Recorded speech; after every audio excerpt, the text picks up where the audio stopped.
Pessoal, estamos aqui novamente. Sejam muito bem-vindos a esse retorno às aulas. Tiraram um tempinho de férias e agora a gente precisa retomar os estudos aí, porque no final do ano tem vestibular e vocês precisam focar nisso daí. Então nós vamos relembrar aquilo que nós estudamos no primeiro bimestre, tá bom? Nós começamos o bimestre falando um pouquinho sobre os governos, certo? Então nós temos dois governos, seja monarquia ou seja república, tá ok? Esses governos eles podem ser estabelecidos de duas formas, ou de direito, quando ele é feito de uma forma legal, através das eleições, ou de fato, quando ele é estabelecido através de um golpe, quando alguém toma o poder à força. Nós temos dois tipos de sistemas de governo. Quais são eles? O presidencialismo, com um presidente sendo o chefe do executivo, e o parlamentarismo, com o primeiro-ministro sendo esse chefe. Quando nós tivermos uma monarquia, ela evidentemente será parlamentarista ou apenas monarquia. Agora, quando nós tivermos uma república, ela pode ser presidencialista ou parlamentarista, tá bom? Então, o parlamentarismo pode estar relacionado tanto à monarquia quanto à república, tá certo? Nós vivemos no Brasil. O Brasil tem um sistema de governo republicano de presidencialismo e nós temos três poderes: o poder judiciário, composto por 11 juízes. Nós temos o poder executivo, que é composto pelo presidente e nas suas esferas estaduais e municipais, governadores e prefeitos. E temos o legislativo, que são as pessoas que fazem as leis dos países, do nosso país. Caso de senadores, deputados e vereadores, tá certo? Depois disso nós conversamos um pouquinho sobre a divisão regional do Brasil, como ela foi feita até chegar na divisão que nós temos hoje de 5 regiões: Sul, Sudeste, Centro-Oeste, Norte e Nordeste. Mas também vimos que existe uma outra divisão regional estabelecida através de poderes políticos e econômicos, que é aquela divisão que tem 3 regiões apenas: região amazônica, região Nordeste e a região Centro-Sul. Depois disso nós conversamos um pouquinho sobre demografia, né? Quais são os aspectos demográficos do nosso país? Nós vimos que uma pessoa ela pode ser um imigrante ou um emigrante. Então, se eu saio do Brasil e vou morar na Inglaterra, para o Brasil eu sou um emigrante, porque eu estou saindo do Brasil. Para a Inglaterra eu sou um imigrante, porque eu estou chegando lá para poder morar, tá certo? Vimos também na demografia uma situação muito importante que você precisa relembrar, que é aquela questão da taxa de natalidade e taxa de mortalidade. Lembra que existe uma fórmula para isso? Então a taxa de natalidade eu vou calcular através do número de nascimentos vezes 1000 sobre a população absoluta daquele local. A taxa de mortalidade é o número de mortos vezes 1000 sobre a população absoluta.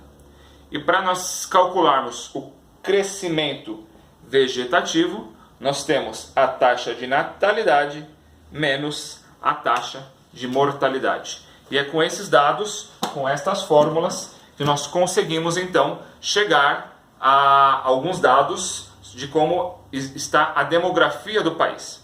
O Brasil hoje ele tem algumas regiões em que a densidade demográfica é muito pequena perante ao espaço que tem nela. E uma delas é a região norte, que é aquela que nós começamos a estudar. A região norte é a maior região do Brasil, uma região que tem uma extrema importância, porque nela se concentra a bacia amazônica e a floresta amazônica. São dois componentes fundamentais para que a região norte possa realmente crescer economicamente.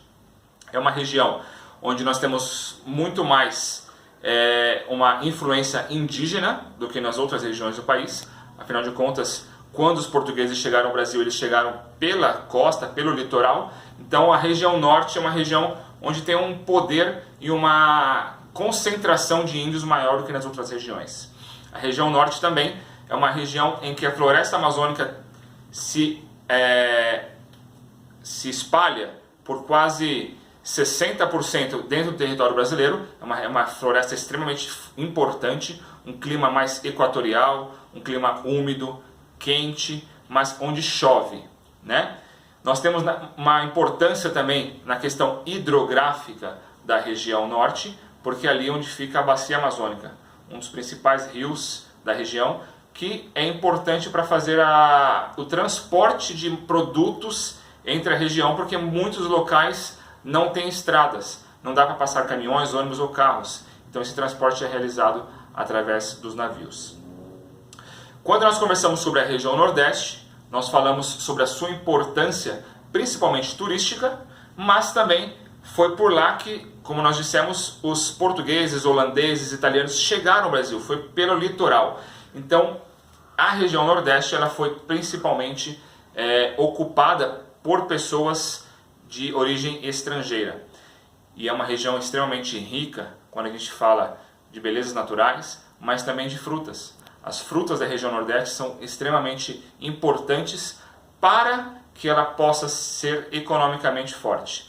Tá bom? Nós precisamos lembrar que na região Nordeste nós temos também a bacia do Rio São Francisco, por ser uma região muito quente, uma região árida, com pouca chuva, principalmente ali na região do Sertão, a bacia do Rio São Francisco ela tem sido extremamente importante. Ela sai de Minas Gerais, da região Sudeste, mas ela chega na região Nordeste para poder ali dar o seu principal produto, que é a água, para as pessoas que realmente têm essa dificuldade pela seca que apresenta na região. Nós temos no Brasil uma estrutura populacional, como nós conversamos, que está cada vez mais envelhecendo.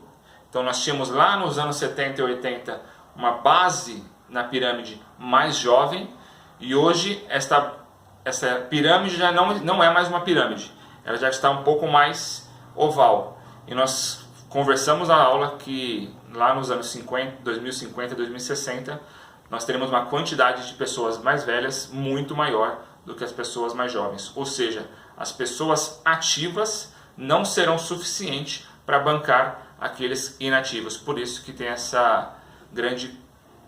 grande debate, essa grande discussão aí sobre a reforma da Previdência. Tá certo? Então, só um parâmetro daquilo que nós estudamos. É fundamental agora que você pegue o seu livro, reveja os exercícios, dá uma relembrada naquilo que nós conversamos. Pode ver os vídeos do YouTube anteriores que nós conversamos aí e passamos algumas informações para vocês. São vídeos maiores, mais específicos, então você consegue ter algumas outras informações que numa revisão, num resumo, a gente não consegue passar. Mas é importante você fazer essa revisão, reler, porque durante esses próximos dias aí você vai ter alguns exercícios, algumas atividades para poder colocar em prática e fazer um diagnóstico de como está o seu conhecimento sobre o primeiro bimestre. Tá bom? Até mais!